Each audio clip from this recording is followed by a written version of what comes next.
बच्चों, आज हम लोग क्लास 10 के एक नया टॉपिक हम लोग पढ़ने वाले हैं जिसका नाम है रासायनिक अभिक्रियाएं और समीकरण। तो आज हम लोग इसके बारे में जानेंगे कि रासायनिक अभिक्रिया क्या होता है और रासायनिक समीकरण क्या होता है। इससे पहले क्लास 7 8 क्लास में पढ़े होंगे रासायनिक परिवर्तन के बारे में। रासायनिक परिवर्तन के बारे में पढ़े होंगे। रासायनिक परिवर्तन और इसके अलावा इसके साथ साथ पढ़े होंगे भौतिक परिवर्तन। क्या पढ़े होंगे? भौतिक परिवर्तन पढ़े होंगे। रासायनिक परिवर्तन क्या होता है, भौतिक परिवर्तन क्या होता है।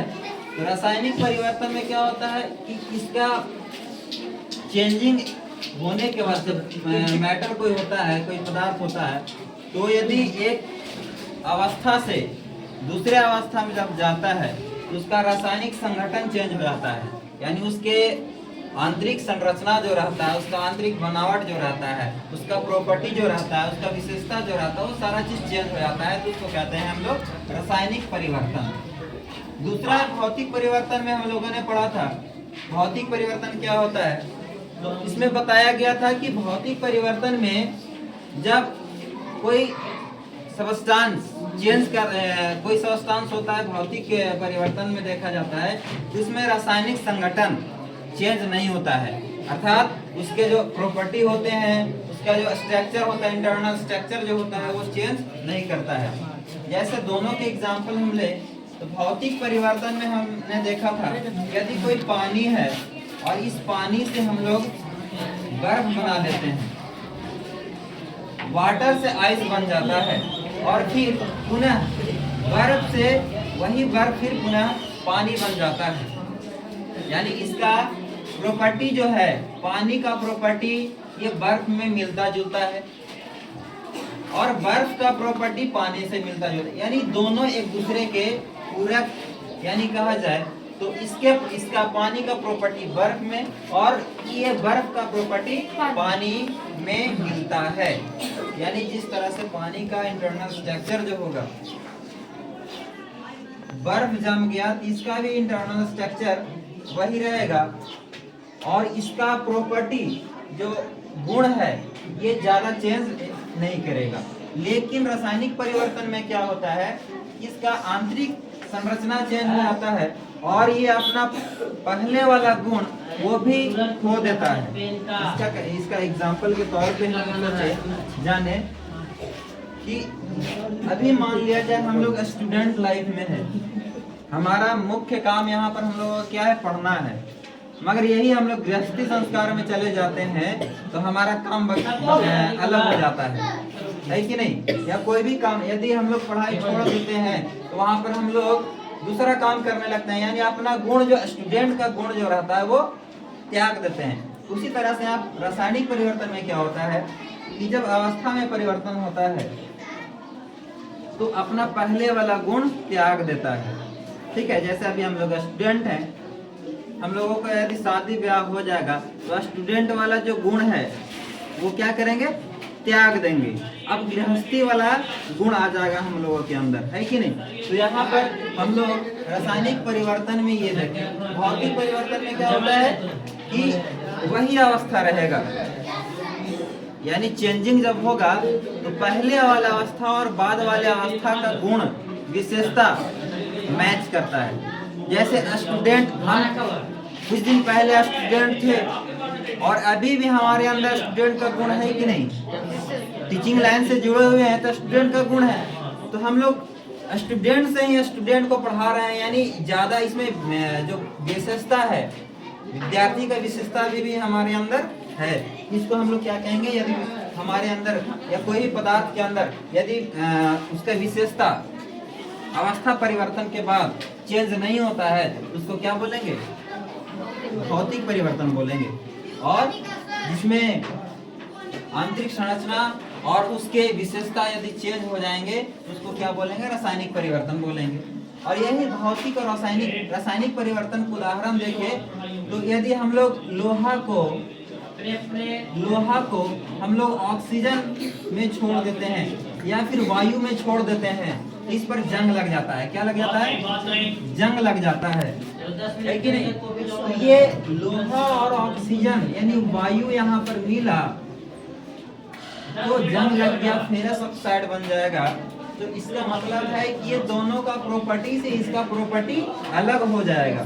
ठीक है, और भी एग्जांपल देख सकते हैं कि यदि दूध में थोड़ा सा छाछ डाल दें, जिसको हम लोग देहात में बोलते हैं, उसको क्या मट्ठा बोलते हैं, है कि नहीं?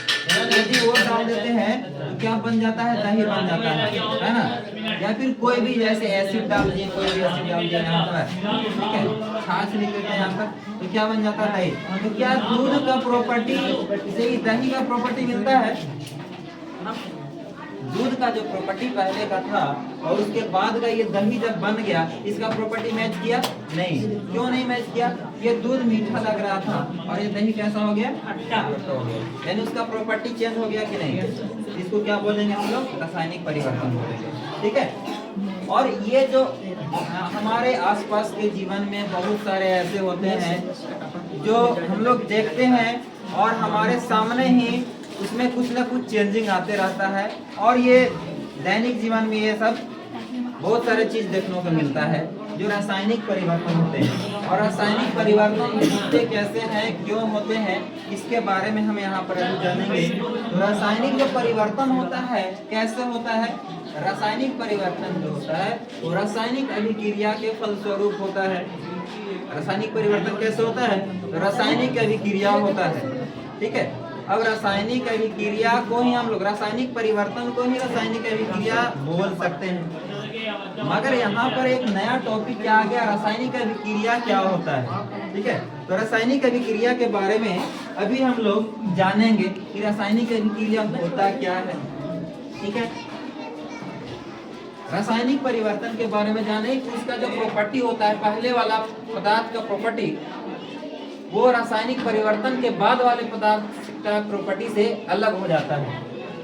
रासायनिक अभिक्रिया या यहाँ पर हम लोग लिख देते हैं केमिकल इक्वेशन, इंग्लिश में लिख देते हैं, समझ के चलना है।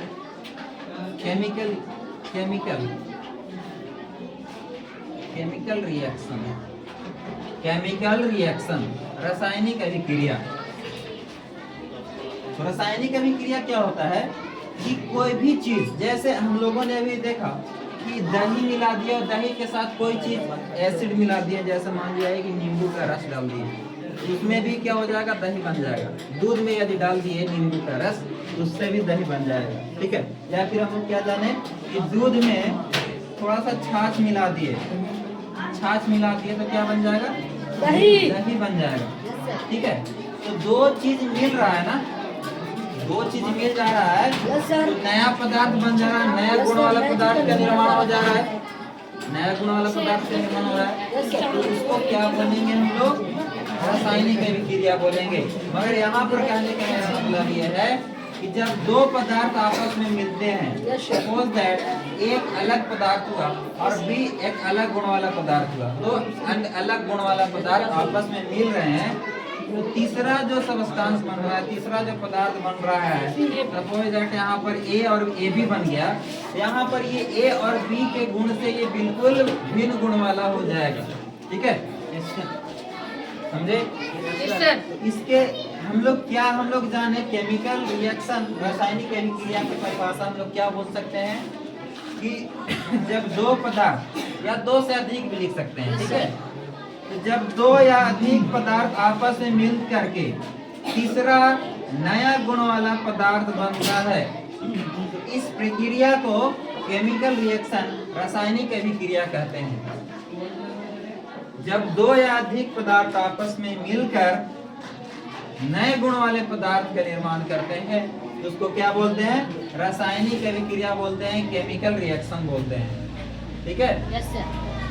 अब यहाँ पर देखते हैं कि रासायनिक अभिक्रिया में कोई भी चीज को रिप्रेजेंट किया जाता है, यानी रासायनिक अभिक्रिया हम लोग देखें, रासायनिक अभिक्रिया ये तो एक तरह के देखें कि जब दो पदार्थ या उससे अधिक पदार्थ आपस में मिलकर के नया गुण वाला पदार्थ बनाता है, तो उसको क्या बोलते हैं? रासायनिक अभिक्रिया बोलते हैं। मगर ये भी तो हो सकता है कि कोई बड़ा पदार्थ है, सपोज दैट यहाँ पर ये ABC एक बड़ा पदार्थ है और ये बड़ा पदार्थ को किसी तरीका से हम लोग इसको छोटे अवयव में तोड़ दिए, क्या किए, छोटे अवयव में तोड़ दिए, तो यहाँ पर भी रिएक्शन होता है। यानी यहाँ पर हो सकता है कि A + B + C बन जाए, ठीक है। तो ये भी हुआ। दूसरा तरीका से हम लोग रासायनिक अभिक्रिया को हम लोग डिफाइन कर सकते हैं कि कोई बड़ा यौगिक अपने से छोटे तत्व या यौगिकों में या छोटे अवयवों में विभक्त हो जाते हैं, टूट जाते हैं, इसे भी क्या बोलते हैं, रासायनिक अभिक्रिया बोलते हैं, केमिकल रिएक्शन बोलते हैं, ठीक है। तो दोनों चीज को हम लोग कंबाइन करके रिएक्शन समझे तो क्या बोल सकते हैं कि जब दो या अधिक पदार्थ आपस में मिलते हैं या कोई बड़ा यौगिक छोटे अवयवों में टूट जाते हैं और नए गुण वाले पदार्थ का निर्माण करते हैं, तो इस प्रक्रिया को रासायनिक अभिक्रिया बोलते हैं, केमिकल रिएक्शन बोलते हैं, ठीक है। तो ये केमिकल रिएक्शन का डिफिनेशन हुआ, ठीक है। अब जानते हैं केमिकल रिएक्शन जैसे एक्चुअल में होता क्या, ये तो हम समझाने के लिए बोले। केमिकल रिएक्शन सपोज दैट एक बहुत ही सरल उदाहरण के माध्यम से हम लोग समझने का प्रयास करेंगे। हाइड्रोजन के बारे में जानते हो, हाइड्रोजन एक गैस है और इसका ये जो हाइड्रोजन गैस जो है ये एक ज्वलनशील गैस है। क्या है, फ्लेमेबल गैस है, ज्वलनशील गैस है, ठीक है। ज्वलनशील कहने का मतलब है कि इसको यदि हम लोग आग के चिंगारी के पास रख दे तो तुरंत वो आग जलने लगेगा, ठीक है। हाइड्रोजन और ऑक्सीजन गैस के साथ हाइड्रोजन को रिएक्शन कराते हैं, यानी दो पदार्थ यहाँ पर आपस में मिल रहे हैं कि नहीं मिल रहे हैं, दो पदार्थ यहाँ पर मिल रहे हैं और ये दोनों को मिलाने पर रिएक्शन होता है और रिएक्शन के बाद हमें H2O प्राप्त होता है। और हम लोग जानते हैं कि H2O जल का, वाटर का फॉर्मूला होता है, केमिकल फॉर्मूला होता है, ठीक है। तो जल का होता है, ये क्या है, हाइड्रोजन है, क्या है, हाइड्रोजन गैस है और ये क्या है, ऑक्सीजन गैस है, क्या है, ऑक्सीजन गैस है। तो हम लोग तो हाइड्रोजन की ये क्या किए, संकेत है ना, सिंबल है, ये क्या है, सिंबल है, संकेत है, इसको रिप्रेजेंट करने का ये तरीका है एक तरह का, ठीक है। ऑक्सीजन इतना बड़ा हम लोग लिखे, इसका संकेत क्या होता है, वो होता है ऑक्सीजन गैस का O2 हो जाता है। और जल को हम लोग इतना बड़ा में लिखे, इसका फार्मूला क्या हो गया, H2O हो गया, ठीक है। Yes sir. तो हम लोग जो है, हम लोग यहाँ पर पढ़ रहे हैं, बाहर भी जाके पढ़ सकते हैं, फॉरेन में भी जाके पढ़ सकते हैं।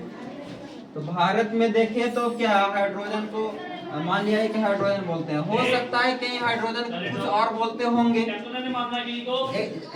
हम लोग उदाहरण के तौर पर ऐसे देखें तो, मगर यहाँ पर जो है ये हाइड्रोजन, ऑक्सीजन और जल जो लिखे, जल तो हमारे भारत में, ऐसा थोड़ी नहीं कि पूरा वर्ल्ड में इसको H2O को जल ही बोला जाता है, ऐसा नहीं है। तो इंटरनेशनल लेवल पर सारे एक ही चीज को एक ही भाषा में बोला जाए, उसके लिए केमिस्टों ने, वैज्ञानिकों ने एक सरल उपाय ढूंढा और उसी सरल उपाय को क्या किया कि हर एक चीज को संकेत और सूत्र के माध्यम से व्यक्त किया। जैसा हाइड्रोजन, देखो हाइड्रोजन को लिखने में इतना बड़ा जगह घेर रहा है कि नहीं, ऑक्सीजन लिखने में बहुत जगह घेर रहा है और जल लिखने में इतना जगह घेर रहा है, ठीक है ना। इंग्लिश में लिखे तो हाइड्रोजन, ऑक्सीजन और ये क्या हो जाएगा, वाटर हो जाएगा। तो इंग्लिश में लिखे या हिंदी में लिखे ज्यादा स्पेस ऑक्युपाई कर रहा है कि नहीं, ज्यादा जगह घेर रहा है कि नहीं। मगर इसी चीज को हम लोग सिंबल के रूप में, संकेत के रूप में हम लोग लिखते हैं। हाइड्रोजन है तो क्या लिख दिए, H लिख दिए, ऑक्सीजन है तो क्या लिख दिए, O2, वो लिखे, ठीक है। तो यहाँ पर इसी को संकेत के रूप में हम लोग, तो बचपन में एक फैशन चलता था, सपोज दैट मेरा नाम, सपोज दैट नहीं, मेरा नाम ही है संतू, तो संतू नाम है तो हम लोग बचपन में क्या, मेरा दोस्त क्या बुलाते थे, संतू कुमार नाम है तो एस क्या बुलाते थे, ठीक है। तो संतु कुमार का ये शॉर्ट फॉर्म है कि नहीं? सांकेतिक रूप है कि नहीं? इस सांकेतिक रूप यहाँ पर हम लोग का बचपन में जिस तरह से चला था, केमिस्टों ने, वैज्ञानिकों ने, केमिस्ट्री के जानकारों ने सारे चीजों को भी सांकेतिक रूप में व्यक्त करना सीखा। जैसे हाइड्रोजन को क्या किया, H, ऑक्सीजन को O2 और वाटर को, अब वाटर को सर W क्यों नहीं लिख दिए? वाटर को W क्यों नहीं लिखे? ये कंपाउंड है, क्या है? कंपाउंड है, ठीक है। कंपाउंड है, यौगिक है। और यौगिक कैसे बनते हैं? तो कैसे बनते हैं, ठीक है। तो ये कंपाउंड जो है, ये कंपाउंड एलिमेंट से बनता है। यानी हम लोग यहाँ पर बेसिकली हम लोग ये सीखना चाहते हैं कि कोई भी तत्व या यौगिक को संकेत और सूत्र के माध्यम से व्यक्त करते हैं। क्या करते हैं? कोई भी तत्व, ये सब क्या है? तत्व है, एलिमेंट है। और ये क्या है? यौगिक है, कंपाउंड है। तो कोई भी तत्व या यौगिक को संकेत, ये क्या है? संकेत या सूत्रों के माध्यम से व्यक्त करते हैं। कोई भी चीज को यानी यहाँ पर हम लोग रासायनिक अभिक्रिया पढ़ रहे हैं, ठीक है। रासायनिक अभिक्रिया पढ़ रहे हैं, तो रासायनिक अभिक्रिया को हम लोग संकेत और सूत्र के माध्यम से व्यक्त करना है यहाँ पे। तो रासायनिक अभिक्रिया को संकेत और सूत्र के माध्यम से व्यक्त किया जाता है। इसी को कहते हैं केमिकल इक्वेशन बोलते हैं। क्या बोलते हैं? Chemical equation. हिंदी में बोलते हैं रासायनिक समीकरण बोलते हैं, ठीक है। Yes sir. तो रासायनिक अभिक्रिया को संकेत और सूत्र के माध्यम से, रासायनिक अभिक्रिया को संकेत और सूत्र के माध्यम से या सूत्र के माध्यम से व्यक्त करना ही रासायनिक समीकरण कहलाता है, ठीक है। Yes sir. 3 तो रासायनिक समीकरण में हम लोग क्या, जैसे हाइड्रोजन को क्या किए, H से, ऑक्सीजन को O से और जल को H2O से, ठीक है। तो हाइड्रोजन, ऑक्सीजन, वाटर लिखने से अच्छा क्या हम लोग लिखिए H+O2 NO2, ठीक है। यही क्या हो गया, ये रासायनिक अभिक्रिया हुआ। इस रासायनिक अभिक्रिया को हम क्या कर दिए, संकेत और सूत्र के माध्यम से व्यक्त किए। तो रासायनिक अभिक्रिया को संकेत और सूत्र के माध्यम से व्यक्त करना रासायनिक समीकरण कहा जाता है, ठीक है। रासायनिक समीकरण हम लोगों ने देखा। अब उसके बाद रासायनिक समीकरण या रासायनिक अभिक्रिया नहीं बोल सकते हैं, इसके दो भाग होते हैं। क्या होते हैं? दो भाग होते हैं रासायनिक समीकरण के। रासायनिक समीकरण जब लिखते हैं इसमें दो भाग होते हैं। एक होता है कि रासायनिक अभिक्रिया में भाग लेने वाला, ठीक है। तो रासायनिक अभिक्रिया में जो भाग लिया, क्या हुआ? भाग लिया। रासायनिक अभिक्रिया में भाग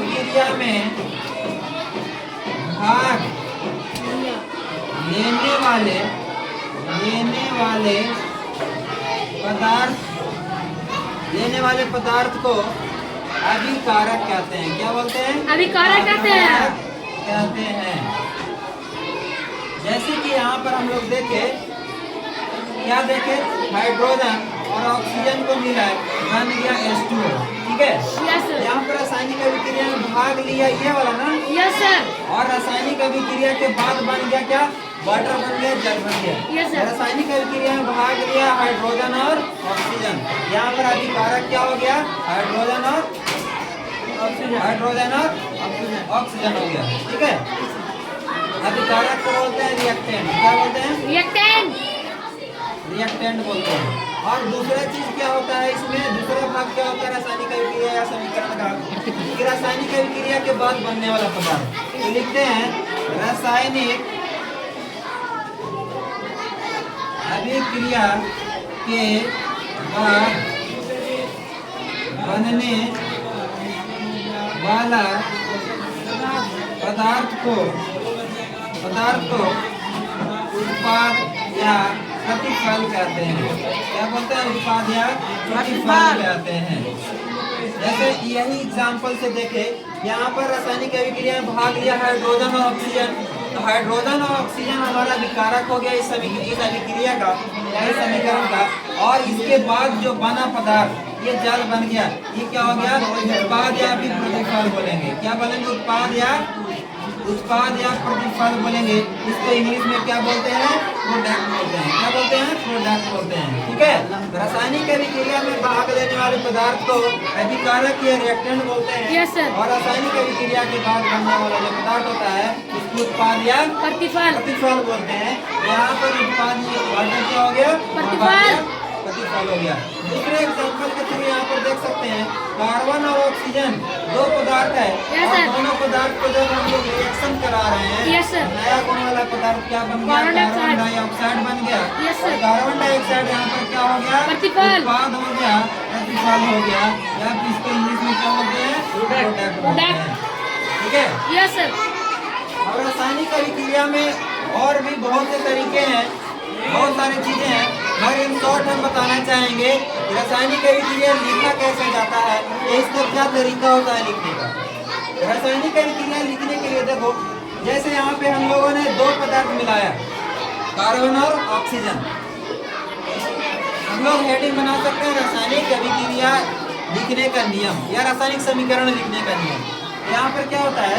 रासायनिक अभिक्रिया, रासायनिक समीकरण जब लिखते हैं उसमें एक से अधिक जब पदार्थ भाग लेते हैं, उन पदार्थों के बीच हम लोग प्लस चिन्ह यानी धन चिन्ह का प्रयोग करते हैं। रासायनिक अभिक्रिया में यदि एक से अधिक पदार्थ भाग लिया, उसके बीच में क्या दिए? प्लस के चिन्ह का प्रयोग किए। ठीक है। और यदि प्रोडक्ट में भी, उत्पाद में यहाँ पर एक ही पदार्थ बन रहा है तो यहाँ पर प्लस चिन्ह देने का कोई जरूरत नहीं है। लेकिन यदि उत्पाद में भी कोई पदार्थ यदि बनता तो यहाँ पर एक प्लस लिख करके लिख सकते थे। Yes, sir. यानी अभिकारक हो या उत्पाद हो, यदि एक से अधिक पदार्थ रहेंगे उनके बीच धन चिन्ह का, प्लस चिन्ह का प्रयोग हम लोग करते हैं। ठीक है। और बहुत सारी चीजें हैं। अभिकारक, इधर वाले भाग को क्या बोलेंगे? अभिकारक। इस साइड वाले को उत्पाद बोलेंगे। तो अभिकारक और उत्पाद के बीच में हम लोग तीर चिन्ह का प्रयोग करते हैं। ये तीर चिन्ह का है ना, तीर चिन्ह है, तीर का चिन्ह है, इसका प्रयोग हम लोग करते हैं। चलो ठीक है। इसके बाद हम लोग जाने अभिकारक और उत्पाद तक जाने, उसके बाद अगले क्लास में फिर आगे बताया जाएगा। Thank you.